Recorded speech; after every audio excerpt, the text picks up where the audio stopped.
प्रश्न बैंक पर आधारित न्यूमेरिकल क्वेश्चन नंबर 2 लघुत्तरीय प्रश्न। भौतिकी का एक प्रसिद्ध संबंध किसी कण के चल द्रव्यमान m विराम द्रव्यमान m नॉट, ठीक है, भौतिकी का एक संबंध है जो कि चल द्रव्यमान और विराम द्रव्यमान के लिए दिया गया है, जहां पे इसकी चाल v और प्रकाश की चाल c के बीच है।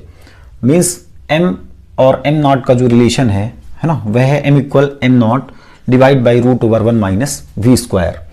ठीक, मतलब जो द्रव्यमान है वह वेग से संबंधित है, ठीक है ना, द्रव्यमान जो है वह वेग से रिलेशन रखता है। यदि वेग बहुत अधिक हो, यदि कण का वेग बहुत अधिक हो, लगभग वह प्रकाश की चाल के बराबर हो जाए, तो उस कण का द्रव्यमान बदलने लगता है, ठीक है ना, उसका मास जो है चेंज होने लगता है। कब? जब कण का वेग प्रकाश की चाल के बराबर हो या बहुत अधिक वेग हो किसी कण का, तो उसका द्रव्यमान बदलने लगता है। ये एक रिलेशन है m और m नॉट के बीच। और कोई छात्र इस संबंध को लगभग सही याद कर लेता है, वह लगभग सही लिख लेता है इस रिलेशन को, लेकिन वह स्थिरांक c लगाना भूल जाता है। ठीक है, स्थिरांक c उसे कहाँ लगाना है ये उसको आइडिया नहीं लग पाता, वह भूल जाता है। तो हमें स्थिरांक c लगाकर सही संबंध बताना है कि स्थिरांक c हम कहाँ लगाएं। ठीक, तो रिलेशन हमको दिया है क्या, रिलेशन हमें दिया है हल m equal m not divided root over 1 minus V square. ठीक है ना, तो यहां जहां पे m क्या है, m है हमारा, m है चल द्रव्यमान। ठीक, जब कण जो है गति कर रही है उस टाइम का है, और m नॉट है विराम द्रव्यमान, रेस्ट मास, विराम द्रव्यमान। और ये रिलेशन दिया गया है चल द्रव्यमान और विराम द्रव्यमान में कि वह वेलोसिटी पर डिपेंड करती है, और स्थिरांक c लगाना है हमें। ठीक, तो ये रिलेशन कब सही होगा, जब दोनों के डायमेंशन समान हो जाएं, जब दोनों की विमाएं समान हो जाएं। इधर हम देखें तो इधर क्या है, m द्रव्यमान है, ठीक है, m द्रव्यमान है, m नॉट भी क्या है, m नॉट भी द्रव्यमान है। मीन्स दोनों साइड LHS में द्रव्यमान है, RHS में द्रव्यमान के साथ बटे में है क्या 1 minus V square. V square means वेग, ठीक है, speed, sorry V square, V जहां पे क्या है, चाल है ना, स्पीड है। तो यदि हम 1 में से माइनस कर दें, ठीक है, क्या वी स्क्वायर तो माइनस है, तो एक में तो वी स्क्वायर माइनस होगा नहीं, तो वी स्क्वायर के साथ ही हम सी स्क्वायर को लिख सकते हैं। तो इसमें रिलेशन हो जाएगा कब, जब बाएं पक्ष की विमा, ठीक है, बराबर हो जाए दाएं पक्ष की विमा की। ठीक, तो ये रिलेशन सही हो जाएगा। तो बाएं पक्ष में विमा क्या है, केवल और केवल मॉस है, केवल द्रव्यमान है, केवल मॉस है। ये m नॉट मीन्स मास के साथ साथ इसमें क्या है 1 माइनस वी स्क्वायर। ठीक है, तो v यहां पे क्या है, v हमारा दिया है चाल, और c स्थिरांक लगाना है, वह भी क्या है प्रकाश की चाल, मतलब ये भी चाल है। तो दोनों के मात्रक क्या बनेंगे, दोनों का, इसका भी मात्रक होगा मीटर पर सेकेंड, इसका भी मात्रक होगा मीटर पर सेकेंड, है ना।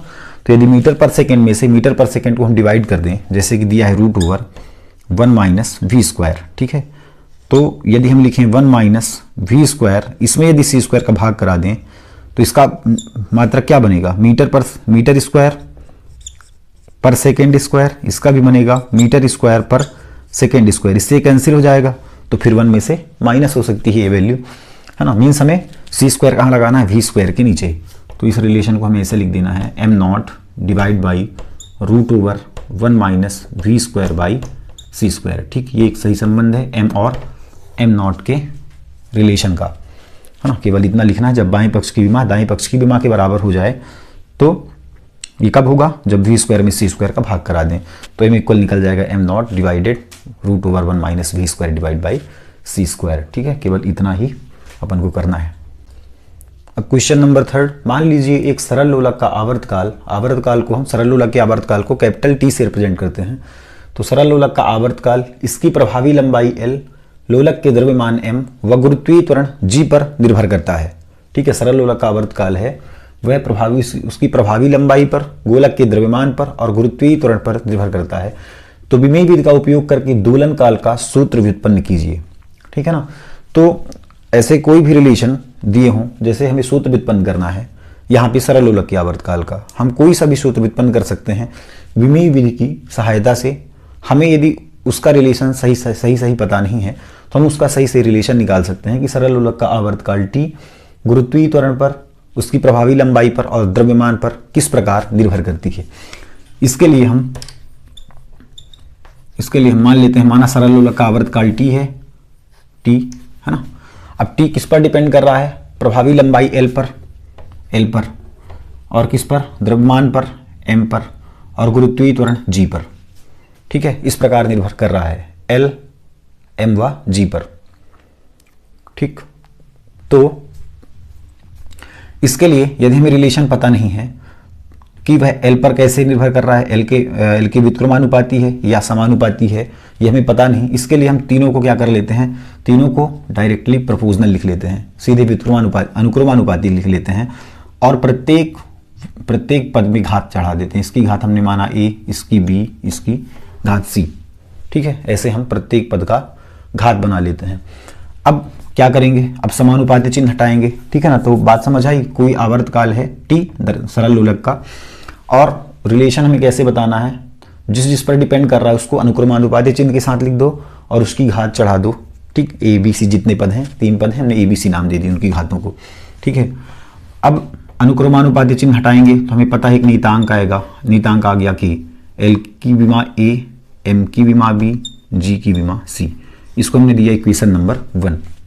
ठीक है, अब क्या करेंगे, इनकी विमाएं लिख लो। तो t की विमा क्या होगी, t की विमा तो t ही होगी, है ना। k क्या है, k एक विमाहीन राशि है। चूंकि जो नियतांक होता है शुद्ध संख्या, शुद्ध अनुपात और नियतांक का कोई मात्रक नहीं होता, तो k एक विमाहीन राशि हो जाएगी, इसका कोई मात्रक नहीं होगा, तो इसका विमीय सूत्र भी कुछ नहीं होगा।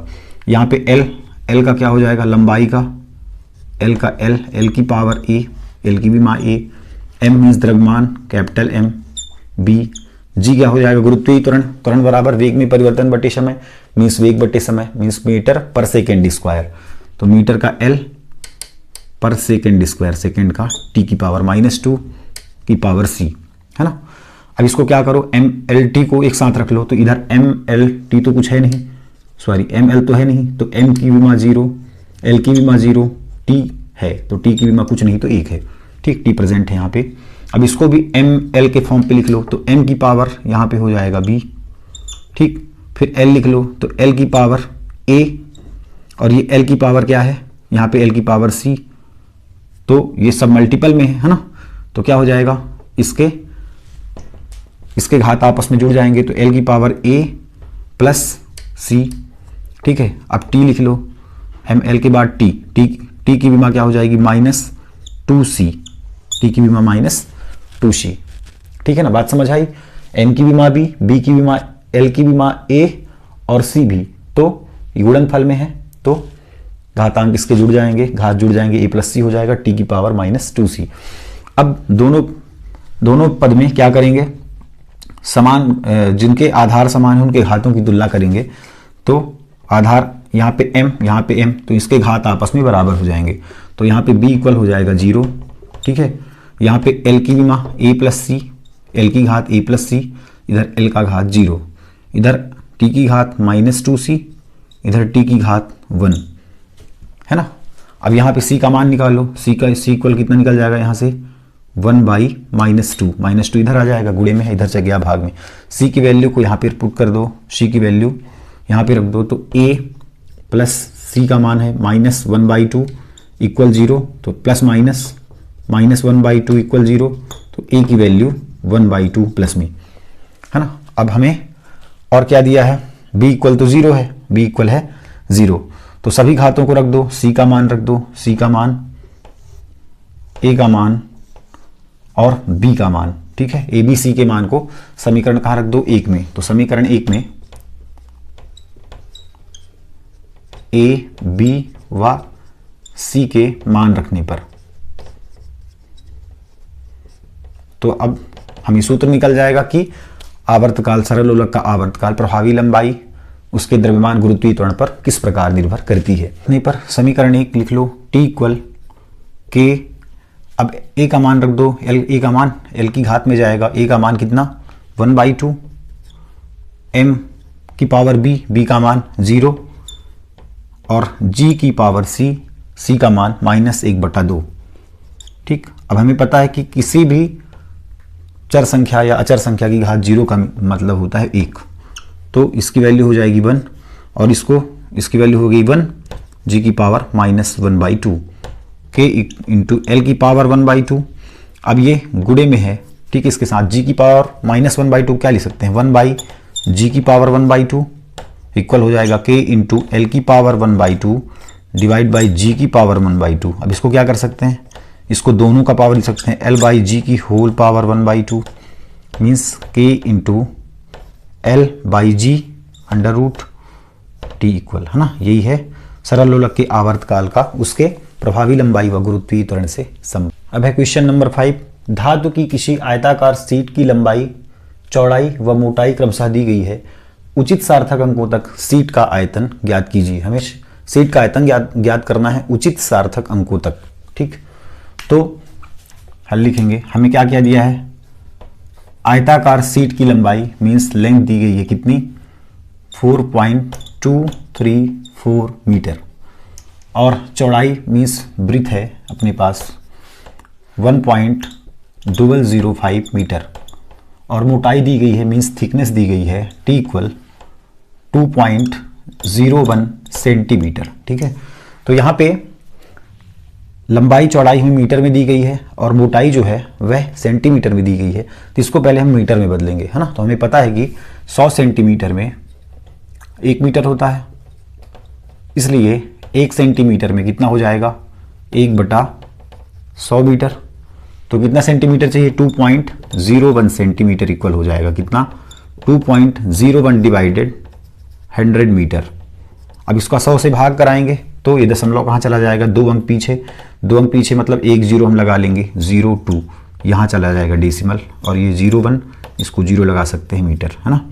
ये 2.01 सेंटीमीटर की वैल्यू इतनी मिली हमें, ठीक है ना। 00 का भाग मीन्स दशमलव कहाँ चला जाएगा 1, 2 अंक पीछे चला जाएगा, 2 अंक पीछे मीन्स 2 तो है, 1 अंक अपने 0 ले लेंगे तो 0.02, है ना। इसको सेंटीमीटर को मीटर में हमने बदला तो कितना मिला हमें 0.0201 मीटर, ठीक है ना। अब हमें उचित सार्थक अंकों तक शीट का आयतन ज्ञात करना है। उचित सार्थक अंक इसमें देखें तो इसमें सार्थक अंकों की संख्या 4 है, इसमें सार्थक अंकों की संख्या 4 है और इसमें सार्थक अंकों की संख्या केवल 3 है क्योंकि ये 0 काउंट नहीं होंगे डेसिमल के पहले और बाद वाले, है ना, ये 0 काउंट नहीं होंगे। तो सार्थक अंक कितने हुए इसमें टोटल 3, मतलब हमें 3 सार्थक अंकों तक 3 सिग्निफिकेंट फिगर तक हमें इस अपने जो आंसर आएगा शीट के आयतन का उसको हमें 3 सार्थक अंकों तक राउंड ऑफ करना पड़ेगा, है ना। तो चलो आयतन निकाल लें। तो शीट का आयतन मीन्स वॉल्यूम, आयतन कितना लंबाई गुड़ी चौड़ाई गुड़ी ऊंचाई LB इंटू एच कितना L 4.234, ब्रीथ कितना 1.005, थिकनेस मोटाई कितनी 0.0201, ठीक है ना। अब सब मीटर में होंगे तो इसका गुणा कराएंगे हम, है ना। गुणा कराने पे वैल्यूज हमें प्राप्त होगी 0.0825, ठीक है। मल्टीप्लिकेशन आप करवा लेना 28917 है ना। अब हमें उचित सार्थक अंकों तक आयतन लिखना है। उचित सार्थक अंक कितने हैं 3 हैं, 3 सिग्निफिकेंट फिगर हैं, ठीक है। उचित तो यहाँ पे देखें तो डेसिमल के ये और ये तो काउंट नहीं होगा सार्थक अंकों में, तो 1 2 3, है ना, ये वैल्यूज हमको लिख देनी है 0.0825। अब आयतन निकाल रहे हैं तो मीटर क्यूब में आएगा आयतन, है ना। आयतन किस में आएगा मीटर क्यूब में। ये हो गया फाइनल आंसर, उचित सार्थक अंकों तक शीट का आयतन निकलेगा 0.0855 मीन्स 3 सार्थक अंकों तक शीट का क्षेत्र आयतन हमें लिखना है। क्वेश्चन नंबर 6, कोई भौतिक राशि निम्नानुसार संबंधित है P = a²b/√c यदि a, b व c के मापन में क्रमशः 1%, 2% एवं 4% त्रुटि है तो P में प्रतिशत त्रुटि कितनी होगी। हमें P में प्रतिशत त्रुटि निकालना है जबकि हमें A, B और C में प्रतिशत त्रुटि दी गई है ना। तो हमें पता होना चाहिए कि जब हम प्रतिशत त्रुटि निकालते हैं तो प्रतिशत त्रुटि निकालने का फार्मूला, अब चूंकि P की प्रतिशत त्रुटि निकालनी हमें तो P का प्रतिशत त्रुटि निकालना है तो फार्मूला होता है del P/P, है ना। यदि ए का निकालना होता तो डेल ए बाई ए, जो भी रिलेशन दिया है, जो भी हमको निकालना है, जो प्रतिशत त्रुटि हमें निकालनी है, उसको पहले डेल लिखेंगे, डेल वो फिर डेल पी है तो डेल पी बाई पी, ठीक है, इक्वल हो जाएगा। अब इसमें जो ये फार्मूले होते हैं, जब हमें प्रतिशत त्रुटि निकालना होता है तो इसमें जो पावर होते हैं, जो घात होती हैं, वे रेश करने लगती हैं, ठीक है ना। उनको हम क्या करते हैं, मल्टीपल फॉर्म पे लिखते हैं। जैसे a की पावर 2 है तो इसको लिखेंगे 2 और a means del a by A, फिर प्लस लिखेंगे, है ना, पावर्स प्लस में जाएंगे हमेशा, चाहे वो अंश में हो या हर में, उसको प्लस में ही लिखना है हमें। प्लस b की पावर क्या है 1, तो 1 लिखो चाहे नहीं, b क्या हो जाएगा del b by P, plus फिर c की पावर रूट लगा है means 1/2, c means del c by C. अब इसको प्रतिशत त्रुटि में बदलना है हमें, तो 100 का गुणा करा देंगे सभी पदों के साथ, इधर भी हो जाएगा del p by P into 100 equal to del a by A into 100 plus delta b by B into 100 plus 1/2 del c by C into 100, सब में 100 का गुणा करा देंगे, ठीक। अब ये जो del a by A into 100 है, del b by b into 100 है, del c by c into 100 है, उसके मान हमें दिए गए हैं, है ना। Del a by A into 100 means a में, a के मापन में प्रतिशत त्रुटि, a के मापन में प्रतिशत त्रुटि कितनी है 1%, तो ये हो जाएगा equal 2 into del a by A into 100 means a के मापन में प्रतिशत त्रुटि कितनी है 1%, plus del b by B into 100 means b के मापन में प्रतिशत त्रुटि कितनी है 2%, plus 1/2 into del c by C into 100 means c के मापन में प्रतिशत त्रुटि कितनी है 4%, ठीक। 2 एकम 2 हो जाएगा, ये 2 से कट जाएगा, 2 दूना 4, 2 आया, है ना। तो कितना आ गया 6, मतलब del p by P into 100 equal हो गया 6%, है ना। कितना परसेंट मापन में त्रुटि है, तो p के मापन में प्रतिशत त्रुटि कितनी है 6%, है ना। Del p by P into 100 means p के मापन में प्रतिशत त्रुटि बराबर 6%, ठीक है।